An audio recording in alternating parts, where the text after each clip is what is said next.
BJP hapangni naikol mungo government school surungnai juk songkoreka secondary education board exam runai student rokbo shakangni haikori katabo khene hasini montra okrani kokno criticize khlai okokno shaka kebone borone osama Jitendra Chaudhary hasro shakangni yakshra hapangni surawo jenasate rok uneducated snam zakha hene hasini montra okra professor Dr. Manik Saha kokshul samung tubo manino firok murunani thangai srangshla kaisa kokthum panda khlai kebone borone osama Jitendra Chaudhary আসলে kokthum panda kok sanan thanga kebane botoni osama Jitendra Chaudhary somong tobokha BJP ni BCC ni jorawo kaibusu guskol khlok jakha abai kino tebo kokshul samong tobokha BJP hapangni naikol mongo government school rong sringnai student rok korikha abai kino secondary board exam runai korikha tabok private school rangbai admission khlai tongkha buma bufa song BJP hapangni jorawo teachers rok jungjalok klaijak aboni loge loge no law and order rokna tebo কক শাখা কেবনে বরণে osama Jitendra Chaudhary সরকারি school থেকে ছাত্র সংখ্যা কমছে মাধ্যমিক 12 এর পরীক্ষার্থী কমছে গত বছর চেয়ে এই বছর প্রায় 20000 পরীক্ষার্থী কমেছে এই বোর্ড এক্সামে কোথায় যাচ্ছেন তারা প্রাইভেট স্কুলে চড়া ফি দিয়ে ছেলে মেয়েদের পড়াতে বাধ্য হচ্ছে কারণ সরকারি স্কুল টিচার নেই ব্যবস্থা নেই বিদ্যাজ্যোতি ইত্যাদি ইত্যাদি নানা স্লোগান তুলে শিক্ষার বারোটা বাজাচ্ছে আর তিনি সেই কথা স্বীকৃতি সেখানে দিচ্ছেন তারপর বলছেন ভারত মাতা বলার অপরাধে নাকি রাস্তায় নামতে দেওয়া হয় কোথায় আজকে ত্রিপুরাজ্যের মধ্যে বিরোধী দল আমি তো বলবো 2023 বিধানসভা নির্বাচনের আগে এই গেস্ট হাউসে সোনারতরী গেস্ট হাউসে যখন রাজীব কুমার নেতৃত্বে ফুল bench of election commission of India আসে আমি তখন বলেছিলাম ত্রিপুরাজ্যের মধ্যে নির্বাচনের পরিবেশ নেই সিভিল ইলেকশন কমিশন আমাকে বলছেন mister Chowdhury how you are levelling this complain against the government how you quantify this আমি বললাম যে মাননীয় রাজীব কুমার মুখ্য নির্বাচন কমিশনার মহোদয় আমার কথা যদি আপনি তার সত্যতা আদায় করতে চান ইউ প্লিজ আমাদের সামনের দিকে তো এইদিকে পশ্চিম দিকে বাংলাদেশ বেশি দিতে পারবেন না এদিকে যাওয়া যাবে একদম অবধি ওই কাতলামারা বা ইত্যাদি সিমলার দিকে এদিকে একদম সাবরমে যেতে পারবেন আর এদিকে উত্তর ত্রিপুরা আপনি একটা নতুন গাড়ি ভাড়া করে একটা সিপিআইএম এর একটা পতাকা লাগিয়ে আপনি যান ঠিক আছে আপনার তো নিরাপত্তা দরকার আছে দূরে দূরে সামনে পিছে নিরাপত্তা থাকুক যাতে আপনার উপরে সেরকম না হয় আপনি যদি এই দিক থেকে রানীবাজার থেকে ফিরে আসতে পারেন আমি রাজনীতি ছেড়ে দেব আপনি যদি এদিকে বিশালগড় ক্রস করতে পারবেন আমার কোনো কমপ্লেন থাকবে না আপনি দিকে মোহনপুর পেরিয়ে যেতে যদি পারেন আমার কোনো অভিযোগ থাকবে না আমার কথা শুনে তো তাজ্জব হয়ে গেল রাজীব কুমার এবং তার team what shocking statement you are giving আসলে কি তাই পুলিশের বড় বড় আধিকারিকরা বসেছেন তাদের দিকে তাকালেন কি বলছেন আপনাদের সামনে তিনি মিটিংটা স্টপ করে দিলেন ঠিক আছে আপনি তিনি তৎকালীন ডিজি আইজিদের কথা বললেন এবং তখনকার সময়কার পুলিশ আধিকারিকরা এরা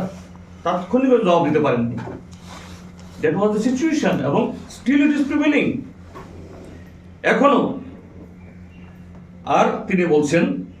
যে ত্রিপুরাজ্যের মধ্যে মানে ওনার আমলে আইন শৃঙ্খলা একেবারে অবাধ ডিজি অফিসের সামনে এত পুলিশের সামনে সেখানে বিরোধী দল নেতার চামড়া তুলে নেবার স্লোগান তুলে মাইক ভেঙে ফেলে মাথা ফাটিয়ে দেয় একটা লোক গ্রেপ্তার সেখানে হয় না বলছেন অবাধ গণতন্ত্র চলছে কাজেই আমার কথা বলাই কারণে তারপরে এই চানমোহন ত্রিপুরা গন্ডা তুইসা তার মরদেহ নিয়ে তখন নাটক হয়েছে সুনীল দেওদার সহ এবং তার অস্থি কলস গন্ডাছড়া নিয়ে বিশাল শ্রাদ্ধ করলো, ঠিক আছে, তাদের দলের লোক যদি হয়ে থাকে করেছেন, কোনো আপত্তি নেই। ত্রিপুরা রাজ্যের সমস্ত নদী ছড়া ইয়ে করে তার অস্থি বিসর্জন দিল। আমাদের সরকার আসতে পারলে চাঁদমোহন ত্রিপুরার পরিবারের জন্য সমস্ত ব্যবস্থা করবেন। কই, আমি তো কন্যা তুই সাথে যাই ইয়েতে, সে পরিবার কিছু পেয়েছি কিনা তার কথা মনে আর কেউ খেয়াল রাখেনি। আজকে নতুন করে এডিসি দখল করতে হবে। একই মন্ত্রিসভাতে আছেন তাদের মথা বিজেপি, এক শরিক বলছেন 28-28 একটা সিট ছাড়বো না, আর তিনি বলছেন যে কোনো মূল্যে 28 দখল করব। এটা মুখ্যমন্ত্রী সে ভাষায় কথা বলতে পারেন? এরপর বলছেন জিতেন চৌধুরী মথা আর বিজেপির মধ্যে ঝামেলার তত্ত্ব দিয়ে বাঁকা পথে ক্ষমতা দখল ষড়যন্ত্র করছে। আমি খুব বিনীতভাবে ওনার কাছে তো বললে উত্তর পাবো না, আপনার কাছে বলবো, জনগণের কাছে বলবো যারা আমার বক্তব্য শুনছেন। বলছেন জিতেন চৌধুরী তো মথা না দাঁড়ানোর কারণে জিতে আসছে। এটাই তো সত্য কথাটা।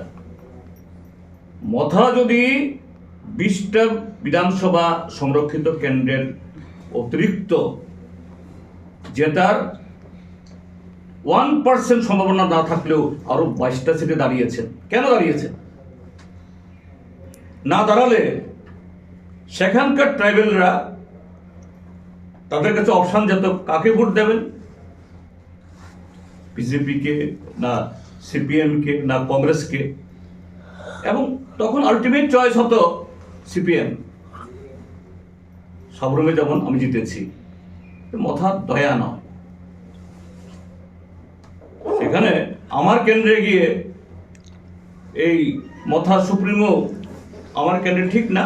মনো কেন্দ্র পাশের কেন্দ্র, এখানে দাঁড়িয়ে বক্তৃতা করেছে যে